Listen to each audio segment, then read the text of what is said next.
الحمدللہ رب العالمین والصلاة والسلام علی سید المرسلین اما بعد فاعوذ باللہ من الشیطان الرجیم بسم اللہ الرحمن الرحیم. پڑھیے الصلاة والسلام علیک یا رسول اللہ وعلی آلک واصحابک یا حبیب اللہ. الصلاة والسلام علیک یا نبی اللہ وعلی آلک واصحابک یا نور اللہ. درود پاک پڑھنے کے بے شمار فضائل و برکات ہیں. بڑی خوبصورت حدیث پاک ہے نبی پاک علیہ الصلوۃ والسلام کی. سب کے دلوں میں کچھ نہ کچھ تمنائیں ہوتی ہیں، ڈیزائرز ہوتی ہیں، خواہشات ہوتی ہیں، اور تمنا یہ ہوتی ہے وہ پوری ہو جائے. آؤ آج میں بتاتا ہوں. نبی پاک علیہ الصلوۃ والسلام نے ایک فارمولہ دے دیا ہے، ایک زبردست طریقہ بتایا ہے کہ جس سے ہماری آرزویں، ہماری خواہشات، ہماری تمنائیں پوری ہو سکتی ہیں. سرور کائنات علیہ الصلوۃ والسلام نے فرمایا من صلی علی فی یوم 100 مرۃ، جس نے روزانہ مجھ پر 100 مرتبہ درود بھیجا، قضى اللہ لہ 100 حاجۃ، اللہ تبارک و تعالیٰ اس کی 100 حاجتیں پوری فرمائے گا. 100 درود 100 حاجتیں. ہم تو 2-3 حاجتیں پھر ایسے پھنسے ہوئے ہیں کہ وہ کام سیدھے ہو جائیں تو پتہ نہیں کتنے بڑے معاملے حل ہو جائیں گے. 100 حاجتیں. اچھا پھر کرم نوازی دیکھو، اللہ کریم ہے نا، بندوں پر مہربان ہے، وہ زیادہ جانتا ہے، بہتر جانتا ہے کون سی چیز ہمارے لیے کتنی ضروری ہے. تو پھر آقا فرماتے ہیں 70 منہا لآخرتہ و30 منہا لدنیا. آقا فرماتے ہیں ان میں 70 آخرت کی اور 30 دنیا کی حاجات ہوں گی. دنیا میں 30 حاجتیں پوری ہو جائیں گی اور آخرت کی 70 حاجتیں پوری ہوں گی. اور کرنا کیا ہے، محنت کیا کرنی ہے، کوشش کیا کرنی ہے، صرف 100 بار درود پاک پڑھنے والے کو یہ اجر ملتا ہے. تو اے میرے میٹھے اسلامی بھائیوں، چلتے پھرتے اٹھتے بیٹھتے آج کل سوشل میڈیا پہ گھنٹوں ہمارے وقت گزر رہے ہیں، اس سے بچیے اور درود پاک اپنی زبان پر جاری رکھیے. پھر دیکھیں انشاءاللہ. بلکہ میں سچ بتاؤں، اگر کوئی ایسا میرا بھائی بیٹھا ہے نا جو پریشان ہے، بیمار ہے، قرضے میں ڈوبا ہوا ہے، کسی ڈیفیکلٹی میں ہے، گھر میں پرابلم ہے، طبیعت ٹھیک نہیں ہے، آپ یقین کریں، آپ درود پاک کا وظیفہ شروع کر دیں اور پڑھتے رہیں. بس آپ اپنی آنکھوں کے سامنے دیکھیں گے کہ چیزیں آسان ہونا شروع ہو گئی ہیں، طبیعت بہتر ہونا شروع ہو گئی ہے، بوجھ ہلکا ہونا شروع ہو گیا ہے، ٹینشن فارغ ہونا شروع ہو گیا ہے. مسئلہ یہی تو ہے کہ پرابلم میں، مشکل میں ہم سب کو یاد کرتے ہیں، سب کے پاس جاتے ہیں، نہیں پکارتے تو اپنے رب کو نہیں پکارتے، اللہ کے حبیب علیہ الصلوۃ والسلام پر درود نہیں پڑھتے. تو اپنی عادت بنائیں. اور درود پاک تو کب کس کس کو کام آیا ہے. اگر میں یہ کہوں نا کہ میری اور آپ کی دنیا میں آمد کا ایک سبب بھی ہم سب کی جو تخلیق ہوئی ہے، ہمارے جد امجد کون ہیں، ہم کس کی اولاد ہیں؟ حضرت آدم علیہ السلام کی. اچھا ماشاءاللہ، حضرت آدم یعنی ہماری امی حضور پھر کون ہوئی؟ بی بی حوا. ماشاءاللہ اتنا تو پتا ہے نا. حضرت آدم اور بی بی حوا کا رشتہ کیسے ہوا آپ کو پتا ہے؟ یہ نکاح کیسے ہوا، یہ رشتہ ہوا، یہ جوڑا بنا تو یہ سلسلہ بنی آدم شروع ہوا نا، اولاد شروع ہوئی اور بڑھتے بڑھتے بڑھتے آج ہم سارے دنیا میں آ گئے. ہمیں آدمی کہا کیوں جاتا ہے؟ ہم حضرت آدم علیہ السلام کی اولاد ہے نا. اب آؤ بتاتا ہوں، یہ پہلا نکاح، یہ پہلا رشتہ، یہ پہلا جو جوڑا بنا وہ کیسے بنا. سبحان اللہ. اب اس کے بارے میں یہ آتا ہے کہ جب علامہ نبہانی رحمۃ اللہ تعالی نقل کرتے ہیں کہ جب اللہ عز و جل نے حضرت آدم علیہ السلام کو پیدا کیا، انہوں نے آنکھیں کھولی تو عرش پر اس میں محمد صلی اللہ علیہ وسلم لکھا ہوا دیکھا. حضرت آدم کے دنیا میں آنے سے پہلے ہی میرے آقا کا چرچا ہے، نبی پاک کا نام عرش پر لکھا ہوا ہے. اب عرض کی اے میرے رب، کیا مجھ سے بڑھ کر بھی تیری بارگاہ میں کوئی عزت والا ہے، معزز ہے؟ حضرت آدم اللہ سے پوچھ رہے. ارشاد فرمایا ہاں، یہ نام تیری اولاد میں سے ایک نبی علیہ الصلوۃ والسلام کا ہے جو تجھ سے بڑھ کر میرے یہاں معزز ہے.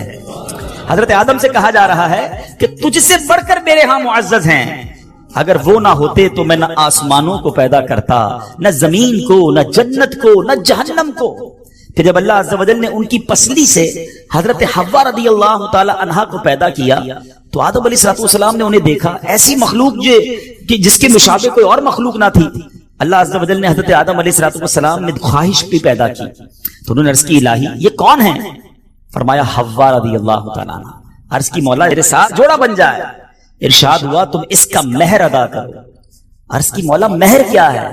ارشاد فرمایا اس نام والے پر 10 مرتبہ درود بھیجنا ہے. جس کا نام عرش پہ دیکھا ہے نا، اس کے نام پر 10 بار اس نام والے پر درود بھیجو. تو کہا اے اللہ میں نے ایسا کر لیا تو کیا میرا جوڑا ہو جائے گا؟ ہے میرا جوڑا بن جائے گا؟ فرمایا ہاں۔ اب حضرت آدم علیہ السلام نے 10 بار درود پاک پڑھا اور یہ مہر بنا حضرت آدم علیہ السلام اور بی بی حوا رضی اللہ تعالیٰ عنہ کے درمیان جوڑا بننے کا رشتہ ہوا، اور اس کے بعد یہ ساری کائنات میں جو ہم دنیا میں آئے تو گویا پتا چلا کہ وجہ تخلیق کائنات، یہ تو اس حدیث سے بھی پتا چل گیا کہ نبی پاک علیہ السلام کے لیے یہ کائنات بنائی گئی، اور سبحان اللہ حضرت آدم علیہ السلام کا جو بی بی حوا سے جوڑا بنتا ہے اس کا مہر بھی نبی پاک پر درود پڑھنا ہے۔ اب سوچئے کب سے نبی پاک پر درود بھیجا جا رہا ہے، کب سے میرے آقا کا چرچا ہے۔ اللہ اکبر۔ شاعر لکھتے ہیں نا کہ یہ کائنات بنائی کیوں گئی، اتنی سجائی کیوں گئی، سبحان اللہ۔ وہ کہتے ہیں کہ خدا کیوں نہ کرتا آرائشیں بزم انکا میں، خدا کیوں نہ کرتا آرائشیں دنیا کے ساما میں، تمہیں دولہا بنا کے بھیجنا تھا بزم انکا میں۔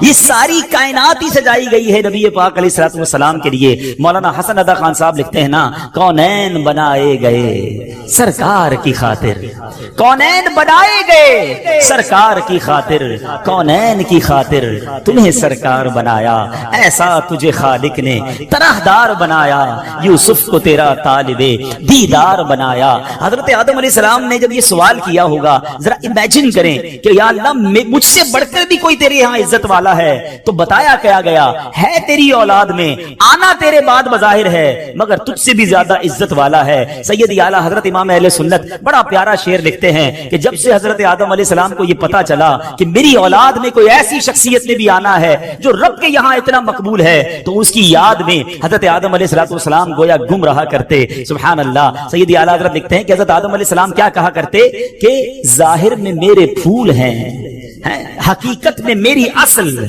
بعد میں آنے والا تنے کے تنا جو ہے اس کے بعد پھول آتا ہے نا، کہتے ظاہر میں تو میرے پھول ہیں، حقیقت میں میری اصل، اس گل کی یاد میں یہ صدا ابو البشر کی ہے۔ ابو البشر کہتے ہیں حضرت آدم علیہ السلام کو، وہ اس وقت بھی نبی پاک کو یاد کرتے تھے کہ ایک پھول نے آنا ہے، لیکن باغ سجایا اسی کے لیے گیا ہے، سب ساری کائنات سجی اسی کے لیے ہے۔ سید اعلیٰ حضرت لکھتے ہیں نا، کیا خوبصورت بات لکھتے ہیں، انہی کی بو مایہ سمن ہے، انہی کا جلوہ چمن چمن ہے، انہی سے گلشن مہک رہے ہیں، انہی کی رنگت گلاب میں، آقا ہی کا سب کچھ ہے، انہی کا سب یہ سجایا ہوا، ان کے صدقے سے یہ ساری کائنات بنی ہے۔ اللہ بس نبی پاک کا سچا غلام بنا لے، آقا اپنی غلامی میں قبول فرما لے، نبی پاک کا ذکر زبان پر جاری ہو جائے۔ فضول باتوں سے بچاؤ اپنے آپ کو، نکلو ان فضول باتوں سے، اپنی زبان کو ذکر و درود سے تر رکھو۔ انشاءاللہ اگر یہ زبان درود پڑھتی رہی تو ضرور نبی پاک رحمت کی نگاہ فرمائیں گے، اپنے غلاموں پر وہ بڑے مہربان ہیں۔ اور یاد رکھو امیر اہل سنت لکھتے ہیں نا، آپ عطار کیوں پریشان ہیں، عاشقوں پر تو وہ مہرباں ہیں، ان پہ رحمت وہ خاص کرتے ہیں جو مسلمان سلام کہتے ہیں۔ آپ سلام کہیے تو صحیح، درود پڑھیے تو صحیح، پھر دیکھو کیسے پھر مہربانی ہوتی ہے۔ تو اب نیت کرتے ہیں انشاءاللہ، اب تو ویسے بھی رجب کا مہینہ، پھر شعبان، پھر رمضان، مبارک مہینے آ گئے ہیں کہ اب کثرت سے درود پاک پڑھیں گے انشاءاللہ۔ آئیے محبت کے ساتھ بآواز بلند درود پاک پڑھ لیں، صلو علی الحبیب صلی اللہ تعالی علی محمد صلی اللہ علیہ وسلم۔ حضرت منصور بن عمار رحمت اللہ تعالی علیہ ایک روز واز فرما رہے تھے، تو کسی حقدار نے 4 درہم کا سوال کیا، کوئی غریب تھا، مسکین تھا، اس نے 4 درہم کا سوال کیا، تو آپ رحمت اللہ تعالی علیہ نے اعلان کیا کہ جو اس کو 4 درہم دے گا میں اس کو 4 دعائیں دوں گا۔ آپ نے، اللہ کے ولی تھے، آپ نے فرمایا جو اس کو 4 درہم دے گا میں اس کو 4 دعائیں دوں گا۔ اس وقت ایک غلام گزر رہا تھا، خود بھی غریب تھا، مگر اللہ کے ولی کی ایک ایسی شاندار آواز سنی کہ 4 دعائیں ملیں گی، تو اس نے کیا کیا، اپنے پاس اس کے 4 درہم تھے وہ اس نے غریب کو دے دیے، اس سائل کو دے دیے۔ تو حضرت نے کہا کہ اب بتاؤ کون سی 4 دعائیں کروانی ہیں؟ کہ حضرت پہلی دعا تو کر دیں کہ میں غلامی سے آزاد کر دیا جاؤں، غلام ہوں، غلامی سے میری آزادی ہو جائے۔ نمبر 2، مجھے ان درہم کا بدلہ بھی مل جائے، 4 درہم دے تو دیے، مجھے اس کا بدلہ بھی مل جائے۔ تیسری دعا حضور یہ کر دیں مجھے اور میرے آقا کو توبہ نصیب ہو جائے۔ چوتھی دعا یہ کر دیں کہ میری، میرے آقا کی، آپ کی اور تمام حاضرین کی بخشش ہو جائے۔ 4 بڑی پیاری دعائیں کروا لی اس نے جناب۔ اب آقا کے پاس جب وہ غلام پہنچا تو آقا کہتا اتنی دیر کیوں ہو گئی، کدھر رہ گئے تھے بھائی، کئی کام سے بھیجا تھا، اتنا لیٹ؟ کہتا ہے حضور ایسا ایسا ماجرا ہوا، راستے میں حضرت منصور اللہ کے ولی وہ کہہ رہے تھے جو 4 درہم دے دے میں 4 دعائیں کروں گا، میں نے تو 4 درہم دی اور 4 دعائیں کروا کے آیا ہوں۔ کہا اچھا بتاؤ دعائیں کون سی تھی، پہلی دعا بتاؤ۔ کہا حضور میں نے پہلی دعا تو کی کہ اللہ مجھے غلامی سے آزاد کر دے۔ آقا کہتا ہے جا تو غلامی سے آزاد ہے۔ پہلی دعا فوراً قبول ہو گئی نا، پہلے آقا کو دعا سنائی، آقا کہتا ہے جا تو غلامی سے آزاد۔ کہا بتا دوسری دعا کون سی کروا کے آیا؟ کہا حضور دوسری دعا میں نے یہ کی کہ جو 4 درہم میں نے دیے مجھے اس کا بدلہ مل جائے۔ غریب آدمی تھا ظاہر ہے، تو آقا نے کہا کہ میں نے تجھے 4 درہم کے بدلے 4000 درہم دیے۔ ارے بھائی واہ بھائی، تیسری دعا بتا کون سی کروا کے آیا؟ کہا حضور تیسری دعا میں نے کی کہ مجھے اور میرے آقا کو گناہوں سے توبہ کی توفیق نصیب ہو۔ یہ سنتے ہی آقا واقعی آقا تھا، اس کی زبان پر استغفار جاری ہو گیا، کہنے لگا یا اللہ میں اپنے پچھلے سارے گناہوں سے توبہ کرتا ہوں۔ کہا بتا چوتھی دعا کیا کروائی تھی؟ کہا حضور چوتھی دعا یہ تھی کہ آپ کی یعنی میرے آقا کی، میری اور تمام حاضرین اجتماع کی مغفرت ہو جائے۔ یہ سن کر آقا نے کہا 3 باتیں تو میرے اختیار میں تھی، وہ میں نے کر لی، چوتھی میرے ہاتھ میں نہیں ہے، مغفرت کرنا تو اللہ کا کام ہے نا۔ اسی رات آقا نے خواب میں کسی کہنے والے کو سنا کہ جو تمہارے اختیار میں تھا وہ تم نے کر دیا، اور میں ارحم الراحمین ہوں، میں نے تمہیں تمہارے غلام کو منصور بن عمار کو اور تمام حاضرین کو بخش دیا ہے۔ کیا بات ہے، کیا بات ہے، سبحان اللہ ہے۔ یہ میرے بیٹھے اسلامی بھائیوں یہ واقعہ جو ہے یہ کتنی زبردست موٹیویشن ہے کہ ہمیں نہیں پتا ہوتا، کسی غریب کی مدد کر کے، کسی محتاج کی مدد کر کے، کسی پریشان حال بندے کی مدد کر کے ہم کبھی کبھی ایسی دعا لے لیتے ہیں کہ ہمیں اندازہ بھی نہیں ہوتا، اور وہ ایسی دعا دے دیتا ہے کہ بگڑی بن جاتی ہے، مشکلیں ٹل جاتی ہیں۔ یہ دعائیں لینے والے بنیے، اللہ کی راہ میں خرچ کریں گے۔ آج واقعی میں صحیح بتا رہا ہوں، تو یہ بعض اوقات ایک کیفیت ہوتی ہے انسان کی کہ جب انسان کسی کی مدد کرتا ہے یا کوئی ایسا کام کرتا ہے جس سے کسی کے دل سے دعا نکلتی ہے، اور یہ تو اللہ کے ولی تھے نا، انہوں نے ہاتھ اٹھا کر یہ 4 دعائیں کی، تو سیکھنے کو یہ ملا کہ بعض اوقات اللہ کی راہ میں خرچ کر کے ہم وہ حاصل کر سکتے ہیں جو برسوں میں حاصل نہیں کر سکتے، وہ نعمتیں، وہ برکتیں حاصل ہو جاتی ہیں، وہ پریشانیاں دور ہو جاتی ہیں۔ کیونکہ روایتوں کا مضمون ہے کہ صدقہ بیماریوں کو ٹالتا ہے، صدقہ برائی کے 70 دروازے کو بند کرتا ہے، صدقہ بلا کو نیچے نہیں اترنے دیتا ہے۔ بڑی بات یاد رکھیے گا، ہمیں نہیں پتا ہوتا، ہم صبح اٹھتے ہیں مثال کے طور پہ اور کوئی بلا آنے والی ہوتی ہے، حدیثوں کا مضمون ہے جب انسان صدقہ دیتا ہے نا تو بلا اوپر سے اترتی ہے، صدقہ جا کے اسے روک لیتا ہے، انٹرسپٹ کرتا ہے، اور یہ لڑائی جاری رہتی ہے، صدقہ بندے پر بلا اترنے نہیں دیتا۔ اب بعض اوقات کیا ہوتا ہے، کئی لوگ ہوں گے جو بیانات بھی سنتے ہیں، کتابوں میں بھی پڑھتے ہیں کہ اللہ کی راہ میں 1 خرچ کرو 10 ملتا ہے۔ اب وہ ہو سکتا ہے مسجد میں ڈبے میں 100 روپے ڈالیں اور شام دکان پہ انتظار کر رہے ہوں کہ ابھی تک 1000 روپے بنے نہیں ہیں۔ مولانا صاحب نے تو کہا تھا 1 کا 10 ہو جائے گا، کسی فقیر کو 10 روپے دیے انتظار کر رہے ہیں، 100 روپے کہاں ہے بھائی، ملٹی پلائی پہ 10 ہو کے ملنا چاہیے تھا۔ تو ہم صرف مالی فائدہ سوچ رہے ہیں۔ میں آپ سے پوچھنا چاہتا ہوں، آپ نے اللہ کی راہ میں خرچ کیا 1000 روپے، 10,000 روپے یا 1,00,000 روپے، اور اب آپ منتظر ہیں کہ ملٹی پلائی ہو جائے، لیکن کیا معلوم آپ کے گھر میں آگ لگنے والی تھی، کیا معلوم آپ کا روڈ پر ایکسیڈنٹ ہونے والا تھا، کیا معلوم آپ کا بچہ جو باہر کھیل رہا تھا اس پر کوئی خطرناک بلا آنے والی تھی، مگر آپ نے جو صدقہ دیا اس سے وہ بلا ٹال دی گئی۔ مجھے بتاؤ وہ 1000 کا 10,000 ہونا اچھا تھا یا ہم پر اتنی بڑی بلا کا ٹلنا اچھا تھا؟ تو ہمیشہ اللہ کی راہ میں صدقہ دیجئے، آپ یقین کریں آپ خوشحال ہو جائیں گے، آپ کی مشکلیں آسان ہوں گی۔ مگر دوبارہ وہی بات کروں گا کہ نیت اچھی ہو، صدقہ دیتے وقت، خرچ کرتے وقت، کسی کی مدد کرتے وقت احسان نہ جتانا۔ یاد نہیں تجھے تیرے بچے کی شادی میں نے کرائی تھی، بھول تو نہیں کیا قرضہ میں نے دیا تھا، ہاں تو ریڈی لگاتا تھا، میں نے تجھے جناب دکان کا کرایہ دیا تھا۔ یہ احسان جتا کر تو صدقہ ضائع ہو جائے گا۔ یا ایھا الذین آمنوا لا تبطلوا صدقاتکم بالمن والاذی، اے ایمان والو اپنے صدقے ضائع نہ کرو احسان جتا کر، تکلیف پہنچا کر۔ تو کچھ لوگ صدقہ دیتے بھی ہیں، مدد کرتے بھی ہیں، پھر ساری زندگی جتا رہے ہوتے ہیں، تو یہ بربادی ہے، یہ نہ کریں۔ بس اللہ کے لیے، اللہ کی رضا کے لیے آپ خرچ کریں اور پھر دیکھیں اس کی برکتیں کیسے ملتی ہیں۔ قرآن میں اللہ تبارک و تعالی اپنی راہ میں خرچ کرنے والوں کو کیسا مژدہ سناتا ہے، کیسی خوشخبری ہے، کیسا فرمان ہے۔ اللہ فرماتا ہے ان المصدقین والمصدقات واقرضوا اللہ قرضا حسنا یضاعف لهم ولهم اجر کریم، بے شک صدقہ دینے والے مرد اور صدقہ دینے والی عورتیں اور وہ جنہوں نے اللہ کو اچھا قرض دیا ان کے دونے ہیں اور ان کے لیے عزت کا ثواب ہے۔ اب کمال یہ ہے، یہ ایک جگہ نہیں، قرآن میں کئی جگہ اللہ تبارک و تعالیٰ نے قرض کا لفظ استعمال کیا ہے۔ کوئی اللہ کو جو اچھا قرض دے؟ مجھے ایک بات بتائیے، میں آپ میں سے کسی کو کوئی 10,000 روپے رکھوائے اور تھوڑے دنوں بعد کہے کہ ذرا وہ 10,000 میں سے 5,000 روپے دے دو، تو اس 5,000 دینے والے نے کوئی کمال کیا؟ اس کا تو کوئی کمال نہیں نا، پیسے میرے تھے اور میں نے کہا کہ میرے 10,000 میں سے 5,000 مجھے دے دو، کیا کمال کیا؟ میرے پیسے دے واپس دے دیے۔ مگر اللہ کی شان دیکھو، اللہ کی کرم نوازی دیکھو، شان کریمی دیکھو، ہم سب کو دانا دانا اس نے دیا ہے۔ ہم تو پیدا ہوئے تھے، کپڑے بھی جسم پر نہیں تھے، کھانے کو اس نے دیا، پہننے کو اس نے دیا، گھر اس نے دیا، مال اس نے دیا، سب اس نے دیا۔ مگر جب اس کی راہ میں خرچ کرنے کی باری آتی ہے تو کہتا ہے، فرماتا ہے قرآن میں، ہے کوئی جو اللہ کو اچھا قرض دے؟ اللہ کا مال ہے، ہم نے کیا کمال کرنا تھا؟ ہم خرچ کرتے، کچھ بھی نہ دیتا اس کے بدلے، پھر بھی اسی کا مال تھا۔ مگر مہربانی دیکھو، مال بھی وہ دیتا ہے، توفیق بھی وہ دیتا ہے، خرچ کریں تو ثواب بھی وہی دیتا ہے، عطا بھی وہی کرتا ہے۔ اور علماء نے بڑی زبردست اس پہ ڈیبیٹ کی ہے، مفسرین نے بحث کی ہے کہ جناب ان آیتوں میں قرض کا لفظ کیوں لایا گیا؟ اللہ اکبر۔ فرمایا جب آپ اور میں، دنیا میں بندہ کسی کو قرضہ دیتا ہے نا تو امید ہوتی ہے یہ قرضہ واپس ملے گا۔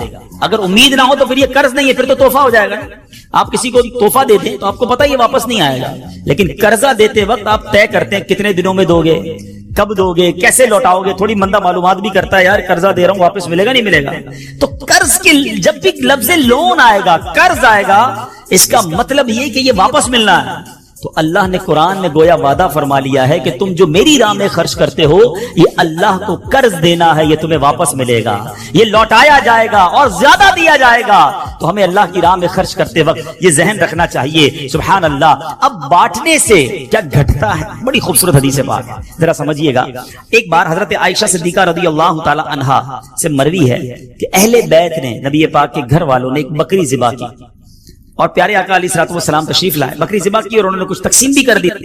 حدیث کا مضمون ہے، نبی پاک آئے اور ارشاد فرمایا کہ اے عائشہ کیا بچا ہے؟ بکری کو کاٹا تھا، تقسیم کی، کیا بچا ہے؟ عرض کی گئی کہ حضور کاندھے کے سوا کچھ نہیں بچا ہے، کاندھے کا گوشت بچا لیا گیا ہوگا، باقی بانٹ دیا۔ نبی پاک نے ایک جملے میں ساری بات سمجھا دی، اگر آپ سمجھ جائیں۔ آقا نے فرمایا عائشہ کاندھے کے سوا سب بچ گیا ہے۔ بات آ رہی ہے سمجھ میں؟ کہا کیا گیا؟ حضور کاندھا بچ گیا ہے، کاندھے کے سوا کچھ نہیں بچا۔ اور نبی پاک نے فرمایا کاندھے کے سوا سب بچ گیا ہے، یعنی جو بٹ گیا ہے وہ بچ گیا ہے۔ یہ ذہن بنا لو کہ آج میں نے اور آپ نے جو اللہ کی راہ میں خرچ کیا وہی بچا ہے، ورنہ باقی تو ہم کھا کے ختم کر دیں گے نا۔ اگر ہم مر جائیں گے تو یہ پیسے تو بچوں کے وراثت میں چلے جائیں گے۔ میرے لیے کیا بچا ہے؟ میرے لیے وہی بچا ہے جو میں نے آگے بھیج دیا ہے، جو بانٹ دیا ہے، جو خرچ کر دیا۔ عقل اگر آ جائے ہمیں، اللہ کرے کہ ہمیں اس بات کی سمجھ آ جائے کہ آج اگر خوشحالی ہے، آج اگر مال جیب میں ہے، بینکوں میں پڑا ہے، گھر خالی پڑے ہیں، یہ خالی پڑے رہ جائیں گے اور میں دنیا سے چلا جاؤں گا۔ اگر میں چاہتا ہوں یہ آخرت کے اکاؤنٹ میں جمع ہو جائیں، میں یہ پیسہ لے کر جنت میں جاؤں اور اس پیسوں کے بدلے جنت کی نعمتیں کما لوں، تو مجھے یہاں یہ اللہ کی راہ میں خرچ کرنا پڑے گا۔ اور یہ بات میں نہیں کہہ رہا، آپ اور میں یہاں رہنے والے بھی، یہاں بھی کمیٹی ڈالی جاتی ہوگی، BC ہوتی ہوگی کہ تھوڑے تھوڑے پیسے جس میں جمع ہوتے ہیں اور وقت پر مل جاتے ہیں، انسان کمیٹی ڈالتا ہے کہ یار کبھی برے وقتوں میں کام آئے گی، بچی کی شادی میں کام آئے گی۔ ایسا ہوتا ہوگا نا آپ کے یہاں بھی۔ اب میں آپ کو حدیث قدسی سناتا ہوں، حدیث قدسی ہے جس کا مضمون ہے اے ابن آدم اپنا مال میرے پاس جمع کرا دے۔ اللہ فرماتا ہے اے ابن آدم اپنا مال میرے پاس جمع کرا دے، نہ جلے گا، نہ ڈوبے گا، نہ کم ہوگا، میں تجھے اس دن لوٹاؤں گا جس دن تجھے ایک ایک نیکی کی ضرورت ہوگی۔ سیکیورٹی ڈپازٹ، یہ بعض اوقات جو مسجد میں ہمارے آگے سے ڈبہ جاتا ہے نا، یا کبھی کوئی اسلامی بھائی جھولی لے کے بیٹھے ہوتے ہیں، یہ جب جیب سے آپ پیسے نکال کے ڈالتے ہو نا، اس وقت ذہن بناؤ کہ یہ جا نہیں رہا، یہ جمع ہو رہا ہے میرے آخرت کے اکاؤنٹ میں، اور ڈال دوں یار، ابھی آج کل پیسے اچھے ہیں، تھوڑے اور ڈال دوں، جمع ہو جائے، ادھر ملے گا۔ تو جب بھی آپ کے دن اچھے ہوں، یقین کریں جب آپ کے ہاتھ کھلا ہو، آپ کو لگتا ہے یار اللہ نے بڑا نوازا ہوا ہے، تو فوراً آخرت کے لیے سوچیں۔ جیسے ہی زیادہ پیسے آتے بندہ سوچتا ہے نا یار آج کل اچھے پیسے ہو گئے، کوئی اچھی جگہ پر گھر لے لیتے ہیں، چلو بچوں کو لے کے کہیں سیر کرانے جاتے ہیں۔ آپ اپنے پیسے کو دنیا میں انجوائمنٹ کے لیے جب یوز کر رہے ہیں تو اسی پیسے کو آخرت کی انجوائمنٹ کے لیے، آخرت کی لگژریز کے لیے، آخرت کی نعمتوں کے لیے استعمال کرنے کا ذہن بنائیں اور دیتے چلے جائیں۔ میں یہاں ایک مشورہ بھی دینا چاہوں گا بالخصوص میرے بزرگوں کو، اللہ نے جن کو نوازا ہے، بلکہ میں کہتا ہوں تھوڑے پیسے بھی ہیں نا، یہ میرا مشورہ یاد رکھ لو۔ اور یہ امیر علیہ سنت نے ایک بار مدنی مذاکرے میں بھی فرمایا تھا۔ ہم نے الحمدللہ تحدیث نعمت کے لیے عرض کرتا ہوں، الحمدللہ میری والدہ مرحومہ نے، میرے والد صاحب نے، میں نے خود بھی، ہمارے گھر والوں نے، ہم نے اس طریقے پر عمل کیا اور اس کی برکتیں پائی ہیں۔ تو اچھی نیت سے میں آپ کو بتاتا ہوں کہ ہم دیکھیں دنیا میں ہیں، ٹھیک ہے، ہم نے بہت سارے ایسے جنازے پڑھے ہیں، ایسے سویم میں بھی گئے ہیں، 40ویں میں بھی گئے ہیں، اور جا کے ہم نے مرحوم کے بچوں کو کہا ہے کہ دیکھیں آپ کے ابو جان چلے گئے دنیا سے، کروڑوں روپے چھوڑ کر گئے ہیں، آپ کے ابو نے کتنا کیا آپ کے لیے، اب آپ اپنے ابو کے لیے کچھ کیجئے، کوئی مسجد بنائیے، کوئی مدرسہ بنائیے، کوئی کنواں کھدوائیے، اپنے والد کو ثواب پہنچائیے۔ تو وہ بیٹا جس کے لیے باپ نے زندگی گزار دی، کروڑوں اربوں روپے چھوڑ کر گیا، وہ کہتا ابھی تو ہاتھ بڑا ٹائٹ ہے، تو ابھی بعد میں کریں گے، تو بعد میں دیکھ لیں گے، اور ہم دیکھتے ہیں اس کے بعد مرحوم کے لیے بظاہر کچھ نہیں کیا جاتا۔ تو آج مجھے اور آپ کو اپنی فکر خود کرنی ہے۔ اگر آپ نے پیسے کمائے ہیں نا، آپ نے مکان بنائے ہیں، آپ نے جائیدادیں بنائی ہیں، تو اپنی فکر خود کیجئے۔ اس کے دو طریقے ہیں، ایک طریقہ اپنی زندگی میں ہی انہوں نے ماشاءاللہ یہ مسجد بنا دی، مدرسہ بنا دیا، بہت اچھی بات ہے، یا تو یہ کر لیں، اور اگر یہ نہیں کر پا رہے تو دوسرا طریقہ بتاتا ہوں جو بڑا آسان ہے، وہ یہ ہے کہ انسان کو شریعت نے یہ اختیار دیا ہے کہ آپ اپنی وصیت کر جائیں، اور وصیت میں 30% آپ وصیت کر سکتے ہیں کہ آپ کے چھوڑے گئے مال میں سے 30% کسی نیکی کے کام میں خرچ کر دیا جائے، آپ کے لیے صدقہ جاریہ کے لیے خرچ کر دیا جائے۔ بھائیوں والا مشورہ ہے، آپ عمل کریں نہ کریں، کہ اگر زندگی میں یہ وصیت کر دیں کہ میرے مرنے کے بعد جو بھی میرا مال بچے گا اس میں سے 30% جو ہے وہ دعوت اسلامی کو یہ کہہ کر دیا جائے کہ میرے لیے صدقہ جاریہ کے لیے مسجد، مدرسہ، جامعہ، کوئی ایسا کام کر دو کہ قیامت تک مجھے ثواب ملتا رہے۔ مجھے بتاؤ، مرنے کے بعد آپ کا مال 70% تو بچوں کے لیے بچے گا نا، 30% کو اپنے ساتھ لے جاؤ، اپنی جنت بنا لو۔ ورنہ ہوتا یہ ہے کہ ساری زندگی والد نے محنت کی، محنت کرتے کرتے بوڑھا ہو گیا، لاکھوں کروڑوں روپے کی جائیدادیں چھوڑ کر گیا، اور مرنے کے بعد خاندان میں کوئی ایصال ثواب، کوئی خرچ کرنے کے لیے تیار نہیں ہے۔ تو دو چیزیں یاد رکھیں، ایک تو زندگی ہی میں اپنے لیے ثواب جاریہ والے کام کر لیں۔ اللہ کی رحمت سے دعوت اسلامی ساری دنیا میں مسجدیں بنا رہی ہے، ماشاءاللہ ایسے کئی کام ہو رہے ہیں جو قیامت تک چلنے والے ہیں۔ آپ اپنی زندگی میں اپنے لیے وہ کام کر لیجئے، اور اگر ایسا نہ بھی کر سکیں اور کر بھی لیا ہو تو وصیت کرنے میں تو کوئی حرج نہیں ہے کہ مرنے کے بعد تو میرا مال میرے پاس رہنا ہی نہیں ہے، تو کیوں نہ وہ میرے ساتھ جنت میں مجھے کام آ جائے۔ اور آج بھی صدقہ کیسی کیسی پریشانیوں اور بیماریوں کو دور کرتا ہے، اللہ اکبر۔ ایک اور ایمان افروز واقعہ سناتا ہوں کہ ایک بار حضرت عیسیٰ علیہ نبینا علیہ السلام کے زمانے میں ایک دھوبی تھا جو لوگوں کے کپڑے آپس میں تبدیل کر دیتا تھا، یعنی لوگوں کے کپڑے ملا دیتا، لوگ بڑے پریشان تھے اس سے۔ تو لوگوں نے حضرت عیسیٰ علیہ السلام کو اس کے متعلق بتایا، تو آپ نے اللہ عز و جل کی بارگاہ میں دعا کی کہ اے اللہ اس کو ہلاک فرما دے۔ اللہ کے نبی نے ایک ایسے شخص کے لیے دعا کی کہ یا اللہ اس کو ہلاک کر دے، تیرے بندے اس سے بڑے پریشان ہیں۔ ایک روز وہ دھوبی بالکل اسی معمول میں نکلا، اس کے پاس 3 روٹیاں تھیں۔ ایک سائل آیا، ایک فقیر آیا، اور اس نے کہا کہ اللہ کے لیے مجھے روٹی دے دے۔ تو آپ نے اس دھوبی نے ایک روٹی اس سائل کو دے دی۔ سائل نے دعا دی کہ اللہ تعالیٰ تجھ سے آفات سماویہ کا شر دور کر دے، آسمانی بلاؤں کو دور کر دے۔ دھوبی بڑا متاثر ہوا، بڑی پیاری دعا دی، ایک اور روٹی بھی دے دی۔ اس سائل نے دعا دی کہ اللہ تعالیٰ تجھے جملہ آفتوں سے محفوظ رکھے۔ اس نے تیسری روٹی بھی دے دی۔ اب اس سائل نے دعا دی اللہ تجھے توبہ کی توفیق عطا فرما۔ اب اس دوران ایک بڑا سانپ اس کی گٹھڑی میں داخل ہو چکا تھا، کیونکہ حضرت عیسیٰ نے دعا کی تھی اس کو ہلاکت کی۔ ایک بڑا سا سانپ جو ہے اس کی کپڑوں کی گٹھڑی میں داخل ہو چکا تھا۔ جب دھوبی نے کپڑے لینے کا ارادہ کیا تو اس سانپ نے اسے ڈسنا چاہا، ایک فرشتے نے اسی وقت سانپ کو لوہے کی لگام ڈال دی اور دھوبی سلامتی کے ساتھ واپس آ گیا۔ لوگوں نے حضرت عیسیٰ علیہ السلام سے کہا کہ یا روح اللہ، آپ نے دعا کی تھی، یہ بندہ تو ایسے ہی ہٹا کٹا گھوم رہا ہے، بالکل ٹھیک، کچھ مسئلہ ہی نہیں ہوا اس کے ساتھ، سلامت۔ تو آپ نے اس دھوبی کو بلایا، بتا تو نے کون سی ایسی بھلائی کی ہے، میں نے تیری ہلاکت کی دعا کی اور تو بالکل سلامت گھوم رہا ہے۔ وہ کہتا حضور میں نے 3 روٹیاں صدقہ کی ہیں، اتنے گناہ، اتنی خطائیں، سارا شہر پریشان، مگر جب صدقہ کیا 3 روٹی کا، آپ نے اس سانپ سے پوچھا کہ تو نے قتل کیوں نہیں کیا، تیری تو ڈیوٹی تھی نا، تو سانپ کہتا ہے اے اللہ کے نبی، اللہ نے آپ کی دعا تو قبول فرما لی، مجھے ہلاک کرنے کے لیے بھیج بھی دیا، مگر جب اس دھوبی نے ایک سائل کو صدقہ دیا تو ایک فرشتے نے مجھے لوہے کی لگام ڈال کر روک لیا۔ اب وہ دھوبی بھی سارا واقعہ سن رہا تھا کہ اتنے گناہ ہیں، سامنے ایک چھوٹا سا صدقہ کیا، میری ہلاکت رک گئی۔ اس دھوبی نے بھی توبہ کر لی، اپنے گناہوں سے تائب ہو گیا۔ کیا سیکھنے کو ملا؟ صدقہ بلاؤں کو ٹالتا ہے، صدقہ مصیبتوں کو ٹالتا ہے، صدقہ عمر میں برکت لاتا ہے۔ ایک بار حضرت داؤد علیہ نبی علیہ الصلوۃ والسلام کے پاس ایک شخص تھا اور وہ حضرت ملک الموت آئے اور اس کو بڑا گھور کے دیکھنے لگے۔ تو تھوڑی دیر کے بعد ملک الموت تو چلے گئے، تو آپ نے اس شخص نے کہا کہ حضور یہ کون تھا جو مجھے گھور رہا تھا؟ آپ نے کہا ملک الموت تھے۔ ملک الموت سے پوچھا کہ تم کیوں گھور رہے تھے؟ کہا کہ یہ بندے کی اب 3 دن زندگی رہ گئی ہے، اب 3 دن کے بعد یہ دنیا سے چلا جائے گا۔ تھوڑے دن ہوئے تو وہ بندہ گھوم رہا ہے، پھر رہا ہے آپ کے سامنے۔ ملک الموت آیا، آپ نے کہا تم نے تو کہا تھا 3 دن میں اس کی روح قبض کرنی ہے، تو بالکل ٹھیک ہے، کوئی مسئلہ ہی نہیں۔ کہا حضور 3 دن ہی باقی تھے، میں نے روح قبض کرنے پہنچنا تھا، جس دن پہنچنا تھا اس دن یہ بندہ گھر سے باہر نکلا۔ ایک غریب نے صدا لگائی، ایک فقیر نے پکارا، اس نے 20 درہم اس کو دیے، اس فقیر نے اس کو دعا دی، اللہ نے وہ دعا ایسی قبول کی کہ ہر درہم کے بدلے اس کی عمر میں 1 سال کا اضافہ فرما دیا۔ 20 سال عمر بڑھ گئی ہے اس کی۔ اب ذرا سوچئے پیچھے اسلامی بھائیوں، ایسے کئی واقعات ہیں، کئی باتیں بتا دی جاتی ہیں، کئی باتیں پتہ نہیں ہوتی۔ ہو سکتا ہے ہماری بھی آخری وقت آنے والا ہو، اللہ نے کسی کی دعا سے بڑھا دیا ہو، ہمارا بھی کوئی برا وقت آنے والا ہو، کوئی اللہ نے نیکی کروا دی، ہم بچ گئے ہوں، تو کرتے رہا کرو نیکی، جچاؤ نہ، دکھاؤ نہ، بتاؤ نہ، کرتے رہا کرو۔ اللہ کریم ہے، وہ نیکوکاروں کا اجر ضائع نہیں کرتا، وہ ضرور عطا فرماتا ہے۔ اور کیسے عطا فرماتا ہے؟ ایسے ایسے واقعات ہیں کہ سنے تو ایمان تازہ ہو جاتا ہے۔ مثال کے طور پہ حضرت سیدنا حبیب عجمی رحمۃ اللہ تعالی علیہ کے دروازے پر ایک سائل نے دستک دی، تو آپ کی زوجہ محترمہ جو ہے وہ آٹا گوندھ کے رکھا تھا اور پڑوس سے آگ لینے گئی تھی۔ پہلے زمانے میں لکڑی وغیرہ آگ کے لیے لینی ہوتی تھی، آٹا گوندا ہوا تیار تھا، آپ نے وہی آٹا اٹھایا اور اس سائل کو دے دیا۔ آپ کی زوجہ آئیں کہ آٹا کدھر گیا؟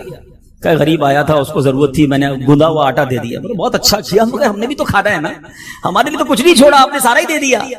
اب تھوڑی دیر ہوئی تو کیا ہوتا ہے کہ دروازے پر دستک ہوتی ہے، ایک بندہ ایک بہت بڑا تھال لے کر پکی ہوئی روٹیاں بھی لاتا ہے اور سالن بھی لاتا ہے۔ آپ اپنی زوجہ سے کہتے ہیں دیکھ لو، بھیا آٹا تھا، روٹیاں بھی پکے آ گئیں، ساتھ سالن بھی آ گیا ہے۔ تو یہ بلیف ہوتا تھا، اللہ والوں کا یقین ہوتا تھا کہ یہ خرچ کیا ہے، یہ ملنا ہی ملنا ہے۔ اللہ کرے کہ ہم اللہ کی راہ میں بس خرچ کرنے والے، صدقہ دینے والے، اللہ کی راہ میں دل کھول کر خرچ کرنے والے بن جائیں۔ ڈھونڈیے، آپ کے پڑوس میں کوئی پریشان ہوگا، تلاش کیجئے، آپ کے رشتہ داروں میں کوئی غریب پریشان ہوگا، آپ کے دوستوں میں پریشان ہوگا۔ اچھا ایک اور بات بتاؤں، جو واقعی صحیح معنوں میں سفید پوش ہوتے ہیں نا، وہ بولتے نہیں ہیں کسی کو۔ آپ کہیں گے یار کسی دوست نے تو کچھ مدد مانگی نہیں ہے، رشتہ دار تو کوئی آیا ہی نہیں گھر پہ، پڑوسی نے تو کبھی کچھ نہیں کہا، وہ کہیں گے نہیں۔ آپ ڈھونڈیے، تلاش کیجئے، جنت میں گھر چاہیے نا۔ مثال دیتا ہوں، آپ کو کوئی یہ کہے کہ جناب کسی پریشان حال کو ڈھونڈ کر 1000 روپے دو اور اس کے بعد فلاں بینک سے 1 لاکھ روپے لے لو، تو پھر پریشان حال فوراً مل جائے گا۔ سیدھا سیدھا ابھی ڈھونڈتا ہوں جناب، 1000 کیوں، 2000 دوں گا تو 2 لاکھ نہیں ملیں گے، تو بندہ یہ کہے گا نا۔ تو آپ کو سامنے نفع نظر آئے تو سب پریشان حال بھی مل جائے گا۔ اللہ کے بندوں، جنت میں محل کا وعدہ ہے، ڈھونڈیے نا۔ آپ کے غریب رشتہ دار پریشان ہوں گے، کسی کی بچی کی شادی ہونے والی ہوگی، کوئی بیچارہ گھر میں اچھا کھانا نہیں کھاتا ہوگا، چلے جائیں اس کے گھر اور اس کی کچھ مدد کر کے آئیں۔ اور ایک اور بات بھی بتا دوں، بعض اوقات جب یہ پریشان حالوں کی پریشانیاں دور کرنے کی بات ہوتی ہے نا، تو بندہ سمجھتا ہے یار یہ پیسے سے ہی دور ہوگی، میں تو ہوں ہی غریب۔ تو یہ بھی نہیں ہے، ہر پریشانی پیسے سے دور نہیں ہوتی۔ اگر پریشانیوں کا حل پیسہ ہوتا تو دنیا میں کوئی مالدار پریشانی نہ ہوتا، اس کو پریشانی آتی، پیسے خرچ کرتا، پریشانی دور کر دیتا۔ ایسا نہیں ہے، ہر پریشانی کا مداوا، ہر پریشانی کا سولوشن پیسہ نہیں ہے۔ آپ کو یہ نہیں کہا گیا کہ جو مالی مدد کرے گا اسے جنت میں محل دیا جائے گا، جو کسی مسلمان کی پریشانی دور کرے۔ بعض اوقات حوصلہ دینے سے پریشانی دور ہو جاتی ہے، ہمت دلانے سے پریشانی دور ہو جاتی ہے۔ یار گھبرانا نہیں، میں تمہارے ساتھ ہوں، ٹینشن مت لینا، میں بیٹھا ہوں۔ بیمار ہے، اس کے گھر چلے گئے، تھوڑی دیر اس کے ساتھ بیٹھے، اسے ڈاکٹر کے پاس لے گئے، کسی کا بیچارے کا کوئی معاملہ ہے تو ساتھ جا کر وہ معاملہ حل کروا دیا۔ یہ کبھی کبھی کچھ اچھے میٹھے بول بھی پریشانی دور کر دیتے ہیں، لیکن ہمیں اچھے بول بھی تو آنے چاہیے، مسکرانا بھی تو آنا چاہیے، حوصلہ دینے بھی تو آنا چاہیے۔ سیدی اعلیٰ حضرت امام اہل سنت کمال کی بات لکھتے ہیں، آپ فرماتے ہیں شربت نہ دیں نہ دیں، کریں بات لطف سے، شربت نہیں پلانا نہ پلاؤ، اچھی بات تو کر لو یار. شربت نہ دے کرے بات لطف سے، یہ شہد ہو تو پھر کسے پرواہ شکر کی ہے. بعض اوقات مسکرا کر مل لینا بندے کے دکھ دور کر دیتا ہے. چند اچھی باتیں. ہمیں اگر کوئی کہتا نا یار بڑی بیمار ہوں پریشان ہوں، اچھا چلو ٹھیک ہے یار اب کل سے ٹائم پہ آ جانا. ارے اللہ کے بندے، اس نے اپنی پریشانی بتائی، تھوڑا اس سے ہمدردی تو کریں. اچھا کیا ہو گیا، خیر تو ہے، کیسے بیمار ہو گئے، ڈاکٹر کو دکھایا کہ نہیں، میری ضرورت ہے تو بتائیں، کوئی کام ہو تو بتائیں. آپ نے پیسے دیے 5 جملوں میں؟ نہیں دیے نا، مگر کیا بتاؤ اس کا درد کم نہیں ہو گیا ہوگا، اس کو حوصلہ نہیں مل گیا ہوگا. یاد رکھو میٹھے اسلامی بھائی، یہ جو الفاظ ہیں نا، ہماری باتیں ہیں، یہ الفاظ زخم پر مرہم کا کام بھی کرتے ہیں اور یہی الفاظ زخم پر نمک کا کام بھی کرتے ہیں. ہم بعض اوقات کسی کے زخموں پر نمک چھڑک دیتے ہیں، وہ پریشان ہے، تکلیف میں ہے، مصیبت میں ہے، اور اس کو ایسا جملہ کہہ دیتے ہیں کہ اس کی پریشانی بہت بڑھ جاتی ہے. اور کبھی کبھی چند اچھے جملے انسان کا غم بھلا دیتا ہے. اللہ کے واسطے اچھا بولنا سیکھیے، نرم ہو جائیے، شفیق ہو جائیے. مثال کے طور پہ کوئی بندہ آیا کہ یار اسکوٹر کا ایکسیڈنٹ ہو گیا، اور میں نے تو پہلے ہی پتا تھا تیرا ایکسیڈنٹ ہونا ہے، تو چلاتا ہی صحیح نہیں ہے، پہلے ہی تیزی سے چلاتا ہے. کیوں چلاتا ہے اسکوٹر جب چلانے نہیں آتی؟ اب بتاؤ بندہ کہ یار ایکسیڈنٹ بھی ہوا، اس کی باتیں بھی سنوں میں، تو یہ زخم پر نمک ہو گیا. آپ یہ باتیں بعد میں سمجھا لینا کہ یار تیز مت چلایا کرو، مگر ابھی تو حوصلہ دیں، ابھی تو بیچارے کی طبیعت پوچھیں، ابھی تو اس کی پریشانی دور کریں. تو ایسی بہت ساری مثالیں ہیں کہ جب بھی ہمارے پاس کوئی پریشان حال آئے نا تو اسے اچھی بات کریں، حوصلہ دیں، پریشانی دور کریں. تو انشاءاللہ میں بھی کوشش کرتا ہوں، آپ بھی کوشش کریں کہ انشاءاللہ رجب میں ضرور کسی کی پریشانی دور کریں گے انشاءاللہ. اب یہ سینکڑوں اسلامی بھائی یہاں بیٹھے ہیں، ہم سب ایک ایک کی پریشانی دور کریں گے تو ہزاروں مسلمانوں کی پریشانیاں دور ہو جائیں گی نا. یہ اسلام کی بیوٹی ہے، یہ اسلام کی خوبصورتی ہے کہ مسلمان کی مدد کرے، اس کی پریشانی دور کرے. مالی پریشانی ہے تو دور کریں، جسمانی پریشانی ہے تو دور کریں. بعض اوقات فقط مورل پریشانی، پریشان ہوتا ہے، اکیلا ہوتا ہے، تنہا ہوتا ہے، مایوس ہو گیا ہوتا ہے، آپ اٹھا دیں اسے، ہمت دے دیں، وہ اگلا کھڑا ہو جاتا ہے. تو ہمیں یہ کام کرتے رہنا چاہیے. تو بہرحال آج کے اس مختصر سے بیان میں جو میں نے چند باتیں قرآن و حدیث کی روشنی میں، بزرگان دین کے واقعات کی روشنی میں آپ کو بتائیں کہ اللہ کی راہ میں خرچ کیجئے، دل کھول کر خرچ کیجئے. صلو علی الحبیب صلی اللہ تعالی علی